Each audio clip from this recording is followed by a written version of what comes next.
नमस्कार बंधुओं, मंगल भवन चैनल में आप सभी का बहुत बहुत स्वागत। मंगल भवन की ओर से मैं आचार्य रामानंद, माता पिता गुरुजनों को प्रणाम, आप सबको सादर जय श्री राम।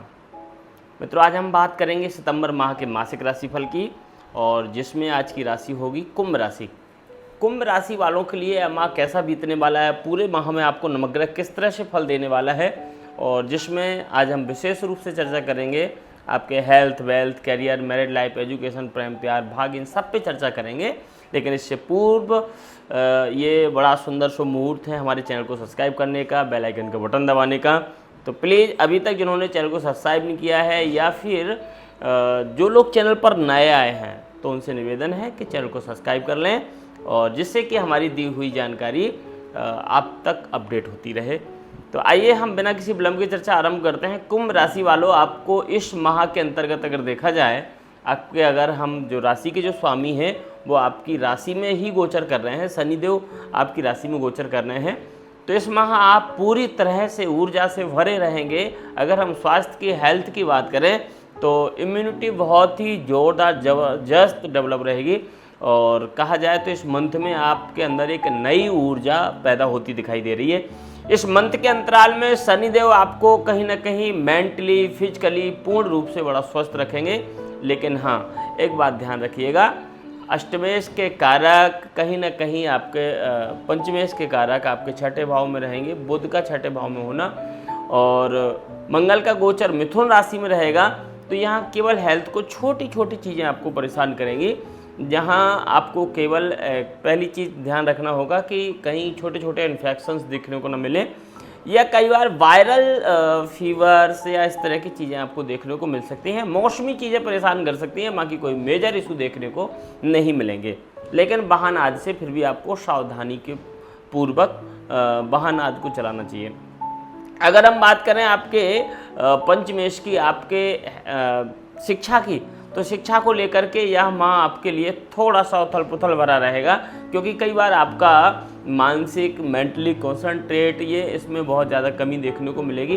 कई बार छोटी छोटी चीज़ों को लेकर के आप बहुत अंदर से एजिटेट होते दिखाई देंगे, और क्योंकि आपके पंचम भाव में मंगल का गोचर रहेगा इस मंथ में, लेकिन जो आपके पंचम के स्वामी बुध हैं वो छठे भाव में जाएंगे। आप फिर मौसमी बीमारी भी आपको परेशान कर सकती है, जिसके कारण भी आप कुछ चीज़ों में आगे से आगे जो चल रहे थे उनमें कुछ पीछे हो जाएं। तो आपको अपने खान पान पे परहेज रखना चाहिए इस मंथ में, या आप कहीं भी आपका दिमाग भटकता है तो इसमें अच्छे लोगों से आपको गाइडेंस लेना चाहिए, और यहाँ आपको स्थिरता की बहुत आवश्यकता रहेगी। कंपटीशन आदि के लिए तैयारी कर रहे हैं, या किसी विशेष किसी क्षेत्र के लिए तैयारी कर रहे हैं, तो इसमें आप लगातार अपने कॉन्सेंट्रेट को बनाए रखिएगा। आगे समय चीज़ों को ठीक कर देगा, तो आगे आप फिर से आपका कॉन्सेंट्रेट उसी तरह स्थायी हो जाएगा। और इस मंथ में यदि हम बात करें आपके नए प्रेम संबंधों की, या आपके जो पुराने रिलेशन हैं उनमें भी काफ़ी थोड़ा सा ईगो, एटीट्यूड आपस में एक दूसरे के साथ दिखाई दे सकता है, जिसके कारण से काफ़ी चीज़ें अप एंड डाउन देखने को मिल सकती हैं। लेकिन यहीं पे एक दूसरे के प्रति आकर्षण, एक दूसरे के प्रति प्रेम, एक दूसरे के प्रति विश्वास, ये सारी चीज़ें आपको मिड सितंबर के बाद देखने को मिलेंगी, जहाँ पर बिगड़ी हुई चीज़ें फिर से ठीक होने की कंडीशन बनेगी। यहीं पे अगर आपके मैरिड हाउस को देखा जाए, मैरिड लाइफ को देखा जाए, तो मैरिड लाइफ में जिनके विवाह हो गए हैं उनके लिए यह माह काफ़ी तनावपूर्ण रहेगा। लेकिन जिनके नहीं हुए हैं उनको भी काफ़ी चीज़ें डिले होते हुए दिखाई देंगी, या किन्हीं न किन्हीं कारणों से आप थोड़े से अपसेट रह सकते हैं अपनी मैरिड लाइफ को लेकर के। तो यहाँ पे आपको थोड़ा सा अंडरस्टैंडिंग बनाए रखने की आवश्यकता है, क्योंकि यहाँ मैरिज में भी लाइफ पार्टनर के साथ भी कुछ छोटे छोटे आर्ग्यूमेंट जो आपको कहीं ना कहीं तनावपूर्ण रखेंगे, इसलिए यहाँ उन सब चीज़ों को इग्नोर करने की आवश्यकता आपको बहुत ज़्यादा रहेगी। भाग्य का सपोर्ट देखें तो भाग्य के जो स्वामी शुक्र हैं 18 सितंबर तक आपके अष्टम भाव में रहेंगे, तब तक चीज़ें कुछ थोड़ी स्लो रह सकती हैं। लेकिन यहीं 18 सितंबर के बाद जब आपके भाग्य स्थान में पहुंचेंगे, तुला राशि में गोचर करेंगे, तो आप समझ लीजिएगा कि आपका काम दिन दूना रात चौगुना दौड़ता नजर आएगा। कार्य क्षेत्र की स्थिति यही रहेगी, जलने वाले जलते रहेंगे। लेकिन अगर जो भी जलने वाले आपको दिखाई दे रहे हैं कि जो लोग बहुत ज्वेलसिस कर रहे हैं, उनको और जलाने का मौका मिलेगा इस माह में आपको। तो इस माह में शत्रु जलते रहेंगे, लेकिन आप वो निरंतर कार्यरत बने रहिएगा। बिजनेसमैन जो हैं, जो अपना काम कर रहे हैं, जो बिजनेस क्षेत्र में कार्य कर रहे हैं, उनके अंदर भी इस समय एक विशेष ऊर्जा दिखाई देगी और जिसके कारण से वो समय से पहले अपने काम को पूर्ण करने के लिए कमिटमेंट भी करेंगे और करने के लिए पूरे प्रयास भी करेंगे।